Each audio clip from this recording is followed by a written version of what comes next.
It was, critics said, a preposterous idea, an outrage against South Dakota's Black Hills.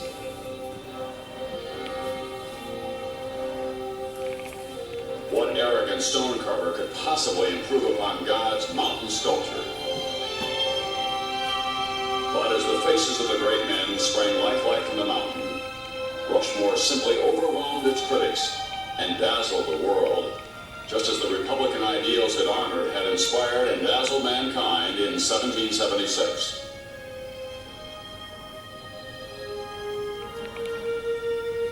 The project was conceived by a gentle scholar, Don Robinson, in 1923, at a time when the nation was prosperous and cocky.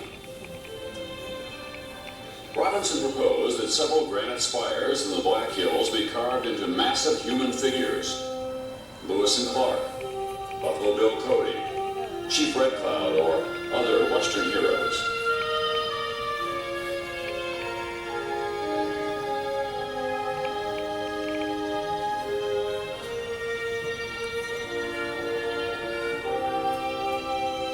To the sculptor he called upon for help, Gutzon Borglum, this idea seemed as bold and brilliant and as fragile as a rainbow in the western sky. The son of Danish immigrants, Borglum was a man who dreamed big and talked big, a man ideally suited to the times and to the carving of mountains. American art ought to be monumental, he said, in keeping with American life, and Rushmore ought to be colossal, in keeping with American achievements. Borglum found the needles impressive but too weathered for sculpting. Mount Rushmore, however, seemed perfect. Stone with a finer grain and texture, a mountain big enough for Borglum's imagination. Borglum argued that a monument on this scale should represent our entire national experience. His final concept would be a tribute to the founding, preservation, growth, and development of the nation. These events would be symbolized by the images of 4 Americans who never lost sight of the simple idea that man has a right to be free and to be happy. Washington, Jefferson, Theodore Roosevelt, Abraham Lincoln.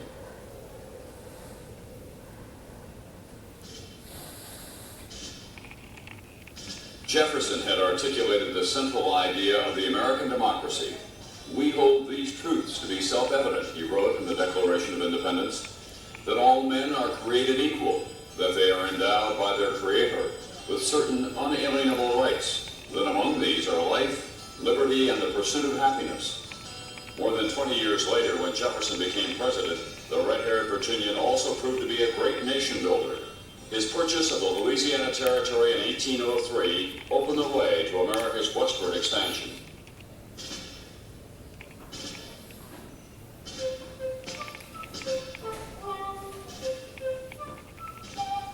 George Washington was the father of his country.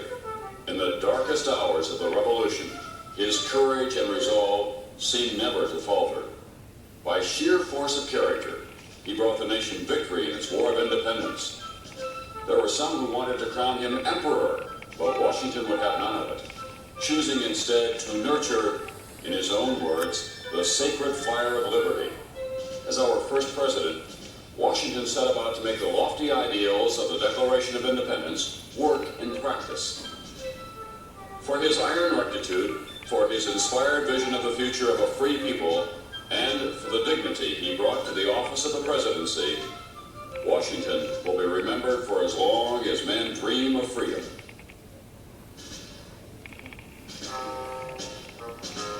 The great emancipator, Abraham Lincoln, guided the destiny of the nation during its greatest trial, the war between the states. Let us have faith, he said, that right makes might, and in that faith, let us to the end dare to do our duty as we understand it.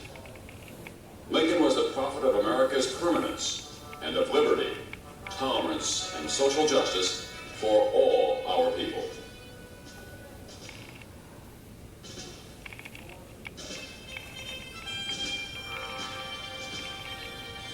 To political freedom, Theodore Roosevelt extended economic freedom. He was the daring trust buster, passionate conservationist, and friend of the common man.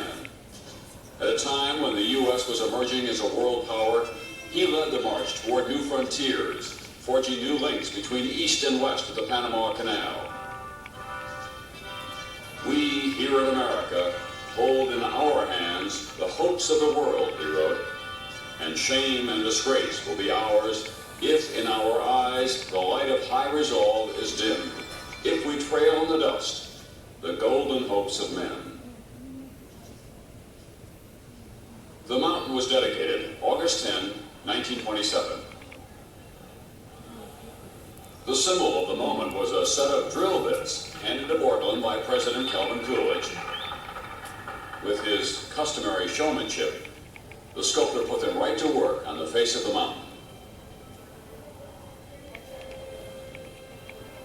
For guidance in his design of studio models of the presidents, Borglum studied photographs, portraits, and life masks, using the sculptor's tools of light and shadow to create likenesses with human character and vitality.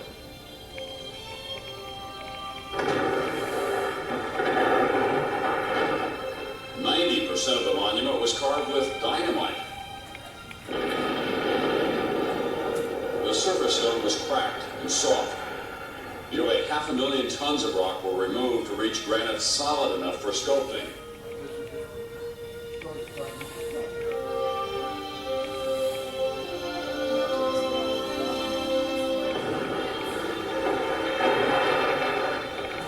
An engineer had suggested the use of dynamite to Borglum on an earlier job. By the time the artist came to Rushmore, he knew how to remove exact amounts of stone with each charge. To enable local hard rock miners to act as assistant sculptors, Borglum employed a measuring system called pointing. A circular plate, marked off in degrees, was mounted on the head of the studio model. One end of a bar was attached to the center of the plate. From the bar, a plumb bob was lowered until it touched the model. Measurements made on the model were multiplied by 12 and transferred to the mountain by the use of similar but larger devices mounted on the sculpture. Marks were made at each point, telling workmen how much stone to remove. Holes were then drilled for dynamite charges. The pointer was the most important worker on the mountain after the sculptor himself.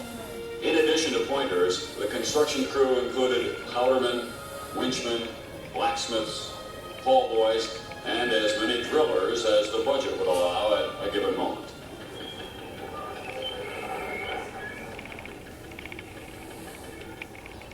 During most of the construction, the workers hung over the side of the mountain in bows and chairs, a swing seat and harness. With their jackhammers and other equipment, the men were raised and lowered by cables attached to winches.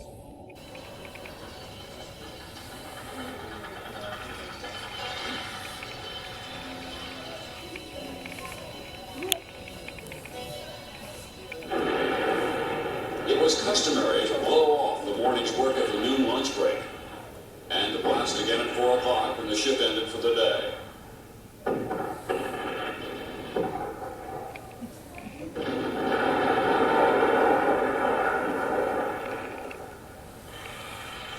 The drillers became so skilled they could block out a nose to within a few inches of the finished surface, shape the lips, and grade the contours of the neck, cheeks, and brows. As they approached the final surface of the sculpture, the drillers carefully honeycombed the rock with holes 2 to 3 inches apart. With the granite thus weakened, steel wedges were used to chisel off sections. The remaining pock-like drill marks on the faces were removed with a small air hammer and facing bit, a finishing process called bumping. It left the granite as smooth as a concrete sidewalk. The Washington head was unveiled on the 4th of July, 1930. In 1936, President Franklin D. Roosevelt spoke of the permanent importance of Mount Rushmore at the dedication of the Jefferson head. 10,000 years from now, if we can meditate and wonder whether our descendants, because I think they'll still be here, what they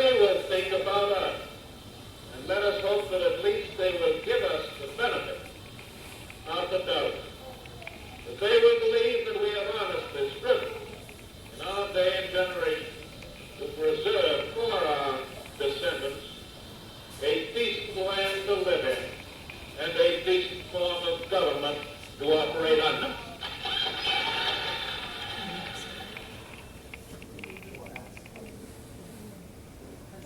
In 1941, as a final dedication was being planned, Gutzon Borglum died, leaving his son Lincoln to close down the work. When he first arrived in the Black Hills, Borglum was 57. Until his death 17 years later, Rushmore had been the focus of his life, his all but impossible dream.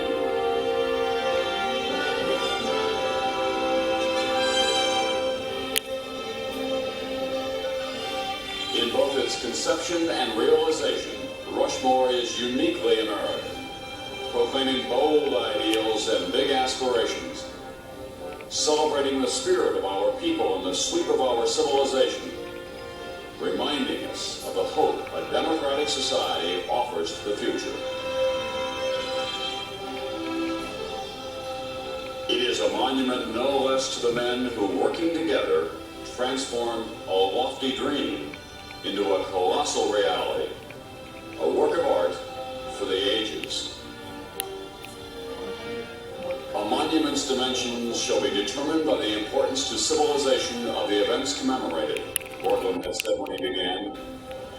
Let us place there, carved high, as close to heaven as we can, our leaders, their faces, to show posterity what manner of men they were. Then breathe a prayer that these records will endure until the wind and rain alone shall wear them away.